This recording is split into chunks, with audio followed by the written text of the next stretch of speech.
Hello नमस्कार दोस्तों, कैसे हैं आप सभी। एक बार फिर से आप सभी का स्वागत है आपके अपने यूट्यूब चैनल प्रॉफिट स्टडी में। तो आज की इस वीडियो में बात करने वाले हैं कि रेलवे अप्रेंटिस 2023 के अंतर्गत जितना भी रेलवे का नोटिफिकेशन जारी हुआ वहां तक तो बात सही था, पर जब और जो अगला नोटिफिकेशन जारी होगा, जो न्यू रिक्रूटमेंट का वैकेंसी आएगा रेलवे अप्रेंटिस का, जो अभी बच्चे पास आउट हुए हैं, जो कैंडिडेट जो स्टूडेंट अभी पास आउट हुए हैं 2023 में, आगे का इसका कट ऑफ क्या रहेगा। ठीक है, रेलवे से अप्रेंटिस करने के लिए आपका कितना नंबर आपके पास होना चाहिए, 10th प्लस ITI मिलाकर कितना एवरेज परसेंटेज होना चाहिए, ये पार्टिकुलर एक डिवीजन से अभी रिसेंटली फाइनल मेरिट लिस्ट, ठीक है, फाइनल मेरिट लिस्ट अर्थात ज्वाइनिंग का मेरिट लिस्ट जारी हुआ है। पार्टिकुलर उसी के बिहाफ पे हम देखेंगे कि आपको किस ट्रेड में किस कैटेगरी में आपको कितना परसेंटेज होना चाहिए। वीडियो देखिए, थोड़ा सा लंबा हो जाएगा क्योंकि उसमें बहुत सारे क्लस्टर है, बहुत सारे डिवीजन है, बहुत सारे यूनिट है। ठीक है, इसके साथ साथ कैटेगरी और बहुत सारे ट्रेड है, इसीलिए वीडियो के एंड तक बने रहिएगा ताकि आपका जो भी डाउट है कि हमारा इतना बन रहा है एवरेज, हमारा 70 बन रहा, 75 बन रहा, 80 बन रहा, 85 बन रहा, 65 बन रहा, 60 बन रहा, हमारा सिलेक्शन हो पाएगा या फिर नहीं हो पाएगा। कुछ ऐसे भी स्टूडेंट होंगे जिसका 10th में 50% से कम है, क्योंकि आप सभी को पता है कि अगर आप रेलवे से अप्रेंटिस करना चाहते हैं तो रेलवे आपके सामने एक क्राइटेरिया रखता है कि अगर आपका 10वीं में 10th में अगर 50% से कम है तो आप रेलवे का अप्रेंटिसशिप का फॉर्म नहीं भर सकते हैं। पर ऑल ओवर इंडिया में रेलवे का एक ऐसा भी डिवीजन है जहां पे अगर आपका 50% से कम नंबर है तो भी आप रेलवे से अप्रेंटिस के लिए फॉर्म अप्लाई कर सकते हैं, पर वो कुछ ही ट्रेड के लिए, सभी ट्रेड वालों इसका फॉर्म अप्लाई नहीं कर सकते। उसके बारे में भी हम आगे डिस्कस करने वाले हैं। तो अब देखेंगे कि आपको रेलवे से अप्रेंटिस करने के लिए रेलवे में फाइनल सिलेक्शन के लिए आपको कितना परसेंट होना चाहिए। तो चलिए वीडियो की शुरुआत करते हैं। उससे पहले जो लोग भी चैनल पर फर्स्ट टाइम है, सब्सक्राइब नहीं किया, सब्सक्राइब करके बेल बटन ऑन कर दीजिएगा ताकि रेलवे का पल पल का अपडेट आप सभी को मिलती रहे। डिस्क्रिप्शन में आपको टेलीग्राम का लिंक दिया गया, जरूर ज्वाइन कर लीजिएगा। जो भी इंपॉर्टेंट और फर्दर अपडेट आते हैं सीधे के सीधे आपको टेलीग्राम और व्हाट्सएप पर प्रोवाइड कर दिया जाता है। इसके साथ साथ आप प्रॉफिट स्टडी ऑफिशियल साइट से भी जाके इस पर्टिकुलर PDF डाउनलोड कर सकते हैं। तो सीधे चलते हैं इसके ऑफिशियल। अब देखिए, थोड़ा यहाँ ध्यान से समझिएगा, ये जो आपका फाइनल मेरिट लिस्ट है, पहले हम आपको बता देते हैं किस डिवीजन का है। ठीक है, तो आपका railway recruitment cell south eastern railway Kolkata, अभी 1 से 2 दिन पहले इसका फाइनल मेरिट लिस्ट आया, अभी ज्वाइनिंग के रिगार्डिंग इन्फॉर्मेशन नहीं आया है। ठीक है, तो इसका फाइनल मेरिट लिस्ट जो आपका ज्वाइनिंग का मेरिट लिस्ट आया है, इसके आधार पर हम देखेंगे कि आने वाला टाइम में आपके पास कितना एवरेज परसेंटेज बन रहा है तो आपका सिलेक्शन हो पाएगा। और एक इस डिवीजन का खास बात यह है, साउथ ईस्टर्न रेलवे कोलकाता का खास बात यह है कि यहाँ पे आपका 10th बेस पे मेरिट बनता है। ठीक है, अगर मान लीजिए कि आपका ITI में कम परसेंटेज है और 10th में आपका अच्छा खासा परसेंटेज है तो आप इस डिवीजन से फॉर्म अप्लाई करके आपका सिलेक्शन जो है सुनिश्चित कर सकते हैं। इसमें ITI का कोई भी रोल नहीं है। ITI का सिर्फ उतना ही काम है, वो आपको सिर्फ फॉर्म फिल करवा सकता है, बाकी आपका सिलेक्शन का जो काम है वो आपका 10th बेस का स्कोर करवाता है। ठीक है, तो चलिए, हर तरह का trade, electrician, fitter, carpenter, wireman, plumber, ठीक है, हर तरह का इसमें आपको इंफॉर्मेशन दिया गया कि पर्टिकुलर किस ट्रेड से कितना कैटेगरी में कितना कट ऑफ आपको देखने को मिल रहा है। 1785 पोस्ट पे इसका नोटिफिकेशन जारी हुआ था और अभी फाइनल मेरिट लिस्ट में बात करें तो यहाँ पे 1000 कैंडिडेट भी नहीं है। ठीक है, सेकेंड मेरिट लिस्ट का इसका इस बार लगता है कि प्रावधान बन रहा है, क्योंकि 50% ही कैंडिडेट अभी तक मिल पाए हैं डिपार्टमेंट को, 50% ही कैंडिडेट मिल पाए हैं। टोटल अगर बात करेंगे तो 839 की 840 के आसपास, मतलब राउंड फिगर करके 850 कैंडिडेट फाइनल मेरिट लिस्ट में शामिल हुए हैं। तो सब जब 850 कैंडिडेट फाइनल मेरिट लिस्ट में शामिल हुए हैं तो सोच लीजिए ज्वाइनिंग के लिए यहाँ पे कितने कैंडिडेट जाएंगे। 500 से ज्यादा कैंडिडेट ज्वाइनिंग के लिए नहीं जाएंगे। तो लगभग डिपार्टमेंट के पास 1100 से 1200 सीटें जो है खाली रहने वाली है। इस पे बहुत जल्द हम आपको अपडेट देंगे कि इसका सेकंड DB आ रहा है या फिर नहीं आ रहा है, पर उम्मीद है कि इसका सेकंड DB भी जरूर से जरूर आएगा इस बार। ठीक है, चलिए, वो सब तो बात की बात है, हम कट ऑफ पे बात करते हैं। तो देखिए, इसमें बहुत सारे छोटे छोटे आपका यूनिट है, उसी यूनिट में हम सभी ट्रेड का यहाँ पे कट ऑफ को कवर करेंगे। आद्रा कैरिजम वैगन डिपो से बात करेंगे तो सिर्फ एक कैंडिडेट को शॉर्टलिस्टेड किया गया है, जिसमें आपका वो कैटेगरी OBC थे पर उनको अनरिजर्व पर सीट दिया गया है 74.5% में।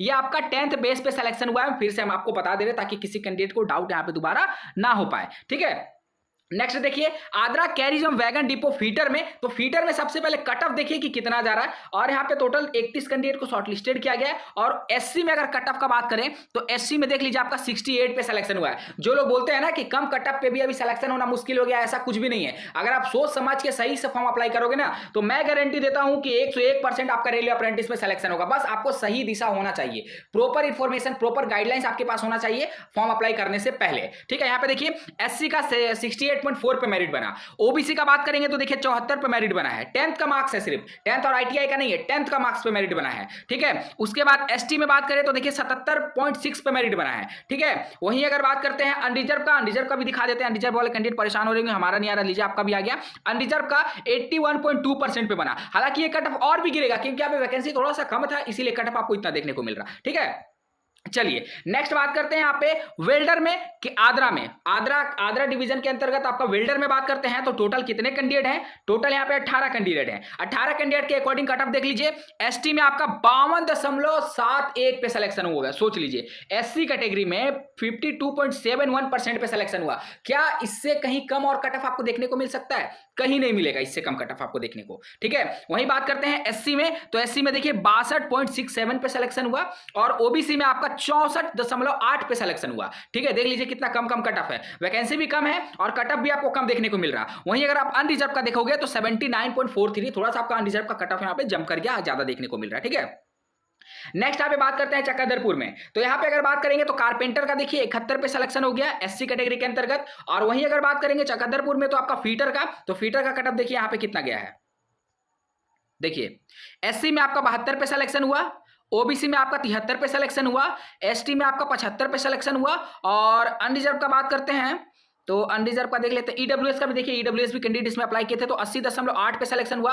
अनरिजर्व का आपका 86.6 पे सिलेक्शन हुआ। वैकेंसी कम था, कैंडिडेट ज्यादा फॉर्म अप्लाई किए थे, इसीलिए इतना कट ऑफ आपको देखने को मिला। मैकेनिस्ट का देख लीजिए, मात्र इकलौता एक ही कैंडिडेट को शॉर्टलिस्टेड यहाँ पे किया गया 66.8% पे एसटी कैटेगरी के अंतर्गत, ठीक है। चलिए नेक्स्ट यहाँ पे बात करते हैं चक्रधरपुर के ही अंतर्गत वेल्डर का, जिसमें टोटल 13 कैंडिडेट को शॉर्टलिस्टेड किया गया है। ओबीसी में आपका 50.6% पे सिलेक्शन किया गया। ओ माय गॉड, शायद आने वाला टाइम में इतना लोएस्ट कट ऑफ आपको कहीं देखने को ना मिले। मिनिमम क्राइटेरिया आपको रहता है कि 50% आपका नंबर रहेगा तो ही आप फॉर्म अप्लाई कर सकते हो। और यहाँ पे देखिए सिलेक्शन आपका फाइनल मेरिट लिस्ट, मतलब ये सभी कैंडिडेट ज्वाइनिंग के लिए एलिजिबल है। अब इनको सिर्फ ज्वाइन करना है, इनका ट्रेनिंग शुरू हो जाएगा। 50.6% पे इनका ट्रेनिंग जो है, इनका शॉर्ट लिस्टेड में नाम आ गया है, इतना कट ऑफ गया है। ओबीसी कैटेगरी का हम बता रहे हैं, ऐसा नहीं कि कोई एसटी एससी, ओबीसी कैटेगरी के अंतर्गत आपको ये कट ऑफ देखने को मिल रहा, ठीक है। एससी का बात करेंगे तो एससी में आपका ओबीसी से ज्यादा कट ऑफ 66.2, वहीं अगर एसटी में बात करेंगे तो 67.2 और जनरल के यहाँ पे कोई भी कैंडिडेट नहीं है, ठीक है। चलिए नेक्स्ट यहाँ पे बात करते हैं खड़गपुर से। खड़गपुर से आपका देखिए फीटर में अगर बात करेंगे तो फीटर में सबसे पहले टोटल शॉर्टलिस्टेड कैंडिडेट देखिए, इसमें बहुत सारे कैंडिडेट लिए गए हैं फीटर ट्रेड से, 45 कैंडिडेट हैं। उसी के अकॉर्डिंग हम यहाँ पे देखिए एसटी में आपका 66 पे सिलेक्शन हुआ है एसटी में। एससी में बात करेंगे तो आपका 75.5 पे सिलेक्शन हुआ है। ओबीसी में बात करेंगे तो आपका 75.6 पे सिलेक्शन हुआ है, ठीक है। कटअप देखते जाइएगा ध्यान से, क्योंकि ये आपका south eastern railway 10th basis पे मेरिट बना है, ठीक है। वहीं अगर बात करते हैं यूआर का तो अनरिजर्व का कट ऑफ देख लीजिए 79.17। अब जिसका भी इतना है 10th में वो आराम से, इस बार तो वैकेंसी निकल गया पर कोई बात नहीं, जब इसका नेक्स्ट बार वैकेंसी आएगा तो आप यहां से फॉर्म अप्लाई करके अपना सिलेक्शन सुनिश्चित कर सकते हो, ठीक है। पेंटर में, वेल्डर में एक कैंडिडेट को शॉर्टलिस्टेड किया गया 58.5 से ओबीसी कैटेगरी में और आपका टर्नर से 76 पे सिलेक्शन किया गया ओबीसी कैटेगरी से। वहीं बात करते हैं वेल्डर का खड़गपुर में, तो वेल्डर का कट ऑफ देख लीजिए 23 कैंडिडेट को यहाँ पे शॉर्टलिस्टेड किया गया है, जिसमें आपका ओबीसी में 66.2 पे सिलेक्शन हुआ, एससी में आपका 68.2 पे सिलेक्शन हुआ और यहां पे बात करते हैं आपका एसटी में, तो एसटी में आपका देखिए 68.4 पे सिलेक्शन हुआ, ठीक है। अनरिजर्व के कोई कैंडिडेट है कि नहीं? अनरिजर्व के यहाँ पे कोई भी कैंडिडेट को शॉर्टलिस्टेड नहीं किया गया। नेक्स्ट यहाँ पे आता है यूनिट रांची। रांची में बात करते हैं तो रांची में देख लीजिए फीटर का मात्र 11 कैंडिडेट को ही शॉर्टलिस्टेड किया गया। कट ऑफ देखिए यहाँ पे एससी में आपका 75.4, एसटी में आपका गया है 77.4 और ओबीसी में बात करें तो आपका 78.67 ओबीसी में, ठीक है। और अनरिजर्व का यहाँ पे गया है 83.6% पे कैंडिडेट को शॉर्टलिस्टेड किया गया है रांची डिवीजन के अंतर्गत, ठीक है। चलिए यहाँ पे वेल्डर में बात करते हैं रांची का, तो मात्र 3 ही कैंडिडेट है। कट ऑफ आप देख लीजिएगा 80 के आसपास यहाँ पे कट ऑफ है। आगरा में बात करते हैं आपका इलेक्ट्रीशियन का भी, इलेक्ट्रीशियन वाले बच्चे यहाँ पे हैरान हो रहे हैं, हमारा नहीं आ रहा, सिर्फ फीटर, वेल्डर और कारपेंटर, पेंटर का ही आ रहा। आपका भी आ गया, आप भी अपना यहाँ पे देख लीजिए कि कितना एवरेज में सिलेक्शन हुआ है। मात्र 5 कैंडिडेट को शॉर्टलिस्टेड किया गया है। अभी अगला डिवीजन में उसमें ज्यादा इलेक्ट्रीशियन का कैंडिडेट को शॉर्टलिस्टेड किया गया, तो टेंशन मत लीजिए, ठीक है। आप सोचिएगा इतना कमी कैंडिडेट, ऐसा कुछ भी नहीं है। जैसा जैसा वैकेंसी है उसके अकॉर्डिंग यहाँ पे कैंडिडेट को शॉर्टलिस्टेड किया गया है। ओबीसी में बात करेंगे तो 84 पे सिलेक्शन हुआ, बहुत ज्यादा कट ऑफ है। अनरिजर्व में आपका 87 पे सिलेक्शन हुआ, ठीक है ना। चलिए ये आपका आगरा में देख लीजिएगा फीटर का कट ऑफ है। यहाँ पे आपको डीजल मैकेनिक का देख लीजिए, क्योंकि इसके रिगार्डिंग बहुत सारे कैंडिडेट हमेशा परेशान रहते हैं। आगरा डिवीजन में डीजल मैकेनिक का मात्र 6 कैंडिडेट को शॉर्टलिस्टेड किया गया है। एसटी में आपका 65 गया है, ओबीसी में आपका 80.67 गया है और आपका एससी में आपका 61 सॉरी 81.5 और अनरिजर्व में आपका 85 गया है, ये आपका मैकेनिक डीजल का। वहीं आद्रा डिवीजन में वेल्डर का कट ऑफ देख लीजिए आपके सामने है। इलेक्ट्रीशियन का बात करते हैं क्योंकि इलेक्ट्रीशियन वाले कैंडिडेट बहुत परेशान हो रहे हैं यहाँ पे। तो इसी तरह करके आपको एक एक करके यहाँ पे कटअप देख लेना है। 10th बेस पे सिलेक्शन हुआ चकंदरपुर में, देख लीजिए डीजल लोको सेट। यहाँ पे आपका इलेक्ट्रीशियन का कितना कटअप गया, चलिए एक बार इलेक्ट्रीशियन का भी देख लेते हैं। 11 कैंडिडेट को शॉर्टलिस्टेड किया गया, उसके अकॉर्डिंग यहाँ पे देख लीजिए एससी में आपका 60 नंबर पे सिलेक्शन हुआ है, एसटी में आपका 63 पे, बहुत कम यहाँ पे कटअप गया है, सच में यहाँ पे बहुत कम कटअप गया है, देख रहे हैं ना आप सभी। इलेक्ट्रीशियन ट्रेड का हम बात कर रहे हैं, इतना कम कटअप। ओबीसी में आपका 69। अगर आप अदर डिवीजन में अप्लाई करिएगा जहां पे 10th प्लस आईटीआई के आधार पर मेरिट बनता है, तो वहां पे ओबीसी का कम से कम आपका जो कटअप देखने को मिलेगा 82, 83 अप टू 85 तक देखने को मिल सकता है अकॉर्डिंग टू वैकेंसी। पर इसमें देखिए ओबीसी में आपका 69 पे सिलेक्शन हुआ है, अनरिजर्व में आपका 74.14 पे सिलेक्शन हुआ है और ईडब्ल्यूएस में आपका 73 पे सिलेक्शन हुआ। तो बहुत कम कटअप आपको जा रहा है। तो जिसका भी कम परसेंटेज बना, परेशान मत होइए, हताश मत होइए, ठीक है। तो एक एक करके मिला लीजिएगा आपका जो भी ट्रेड है, क्योंकि इसमें बहुत सारे यूनिट, अगर सभी यूनिट को कवर करेंगे तो वीडियो यहाँ पे आधा 1 घंटा तक चला जाएगा, बहुत लंबा हो जाएगा। इसीलिए हम आपको जो यहाँ पे यूनिट था उसका डिवीजन का हम आपको एक एक करके यहाँ पे कटअप बताएं। बाकी यहाँ पे देख लीजिएगा कि आपका टाटा में कितना गया है, उसके बाद आपका खड़गपुर डीजल लोको सेट में कितना गया है। छोटे छोटे यूनिट है ना, तो सभी छोटे छोटे यूनिट का अलग अलग आपको देखने को मिल रहा है। नेक्स्ट वैकेंसी के बारे में बात करें तो बहुत जल्द इसका अपडेट देंगे, हालांकि अभी तो वैकेंसी आने में आपको टाइम है, आपको नेक्स्ट ईयर इसका वैकेंसी देखने को मिलेगा। टोटल बात करें तो टोटल ये जो पीडीएफ है आपका 21 पेज का है। कितना, अब देख लीजिएगा खड़गपुर वर्कशॉप में टोटल कितने कैंडिडेट है, इसमें इतने कैंडिडेट को शॉर्टलिस्टेड किया गया है। टोटल 21 पेज का पीडीएफ है, ठीक है। और पीडीएफ ये जो आपको कहां से मिलेगा, तो आप व्हाट्सएप पे भी जाके आपको मिल जाएगा, डिस्क्रिप्शन में आपको लिंक है, ज्वाइन कर लीजिएगा। और नहीं तो आपको सीधे चल जाना है प्रॉफिट स्टडी का ऑफिशियल साइट पे। कहां पे आपको मिल जाएगा, profitstudy.in पे चले जाइएगा, वहां पे आपको न्यू अपडेट होगा, न्यू अपडेट का एक कैटेगरी होगा और न्यू अपडेट में आपको SCR करके वहां पे होगा, वहां से आप जाके डाउनलोड कर लीजिएगा, ठीक है। हालांकि डिस्क्रिप्शन में आपको साइट का लिंक दिया हुआ है, वहां से जाकर आप इजीली डाउनलोड कर सकते। अगर डाउनलोड करने में कोई प्रॉब्लम आता है तो कमेंट बॉक्स में, इसके साथ साथ टेलीग्राम और व्हाट्सएप ग्रुप पे जरूर कनेक्ट हो जाएगा, ताकि जो भी फर्दर इन्फॉर्मेशन है वो सारे का सारा इन्फॉर्मेशन आपको दिया जाए। हो सके इसका सेकंड डीवी भी कंडक्ट हो सकता है, क्योंकि अभी बहुत सीट खाली है, अराउंड 50% से ज्यादा सीटें अभी खाली है, तो हो सके इसका सेकंड डीवी का भी अपडेट आ सकता है। बहुत जल्द हम आपको अपडेट करने वाले हैं। तो चैनल पर अगर फर्स्ट टाइम है सब्सक्राइब नहीं किया कर लीजिएगा, ताकि रेलवे का A to Z इन्फॉर्मेशन आप सभी को मिलती रहे। डिस्क्रिप्शन में व्हाट्सएप टेलीग्राम में वहां जरूर से जरूर कनेक्ट हो जाएगा, ताकि कोई भी इंपॉर्टेंट अपडेट आपसे मिस ना हो। चलिए फिर से मिलेंगे आपसे नई नेक्स्ट भर्ती नई जानकारी के साथ, तब तक के लिए जय हिंद, जय भारत।